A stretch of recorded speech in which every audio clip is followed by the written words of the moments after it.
appreciate Sister coming on such a short notice.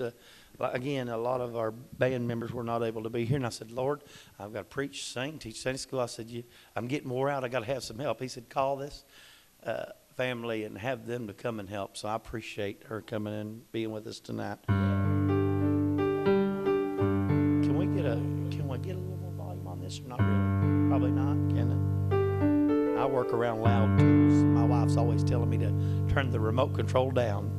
But I want to give a shout out to my wife. I want to thank God for her. She's a wonderful woman, and couldn't do what I do without her. She's an amazing woman. I love her. Sister Tammy, she's at home tonight, I'm sure. And one of my favorite little grandsons, Dylan, out there. Papa's saying hi right now and letting you know that I love you. And one day he's going to be up here playing music with me, Brother Jonathan. That's one thing I've done is we've trained our kids to get into music and work for the Lord. And I said, Lord, when all else fails, we'll reach for the grandchildren. And right now is a good time for us to impart that into the children.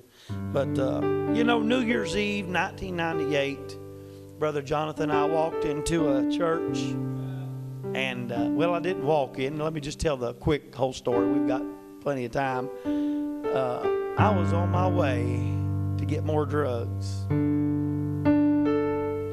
I was on my way to get more alcohol, pills and dope. Had a little praying mother that was praying for me, and she said, one day you're going to be a preacher. One day you're going to be singing for Jesus. I didn't believe nothing she said. And one night I was going down Highway 1064 at about 60 miles an hour, and I went into the ditch. I've been known for going into the ditch. I went into the ditch on the way here. I cleaned a ditch out right down the road here.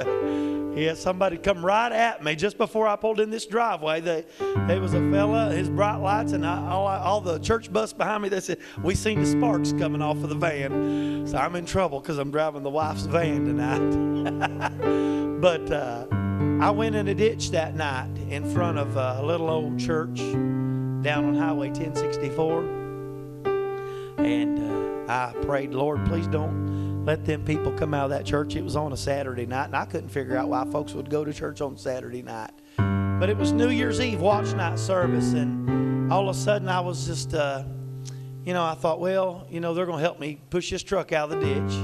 And lo and behold, they did. They come and they pushed the truck out of the ditch. But as the people were coming out of the church door, I said, ain't no way I'm going in that church. I'll just let them push this truck out of the ditch and I'll go on about my business. And that's exactly what I thought.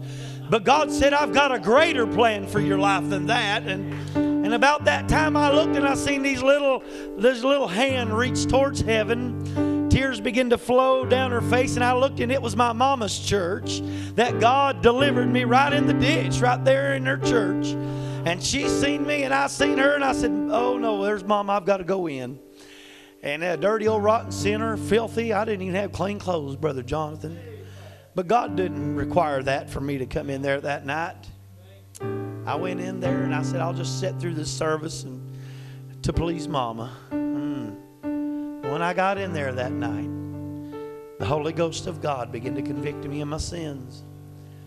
Began to tell me there's a better life out there. And listen, friend, you that's tuned in, you know when God's talking to you. You can't deny His love and His mercy. That night I felt Him reach down in my heart and deal with me. He said, behold, I stand at the door and I knock. He began to knock on my door, and I was scared because I was a sinner. And I was like, God, I'm not worthy to come to you this way. And He said, come on, I'll take you the way you are. And can I just tell someone out there tonight in TV land, God says, come as you are tonight.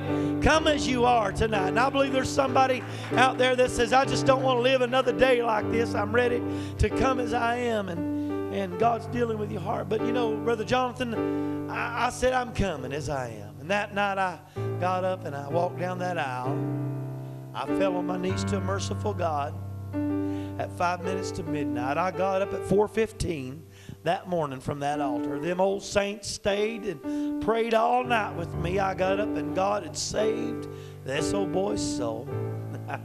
Glory, I didn't have a desire to go back out and do the things of the world no more.